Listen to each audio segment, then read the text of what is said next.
নবীজির একজন সাহাবী। ও যুবক ভাই, তোমার মতো আমার মতো একজন সাহাবী, নাম হলো হযরতে হানজালা রাদিয়াল্লাহু তাআলা আনহু। বিবাহ করেছে।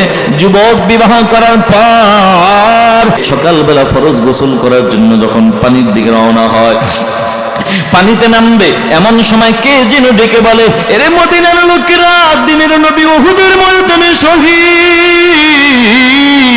আল্লাহর নবীর শহীদের খবর শুনে যুবক সাহাবী হানজালা সহ্য করতে পারে না, লুঙ্গিটা কাদের মধ্যে নিয়ে আবার দৌড় মারছে বাড়ির কিনারায়। বাড়ির কিনারা যাইয়া ডাক দিয়া কয়, বিবি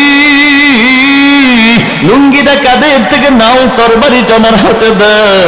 বিবি ডাক দিয়া কয়, ও প্রাণের স্বামী, সবে মাত্র গোসল করতে গেলেন, অথচ গোসল না করে বাবার তরবারি চাইতেছেন। বুঝলাম না স্বামী, বুঝলাম না।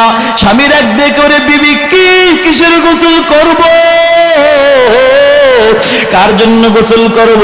দিনের নবী উহুদের ময়দানে শহীদ।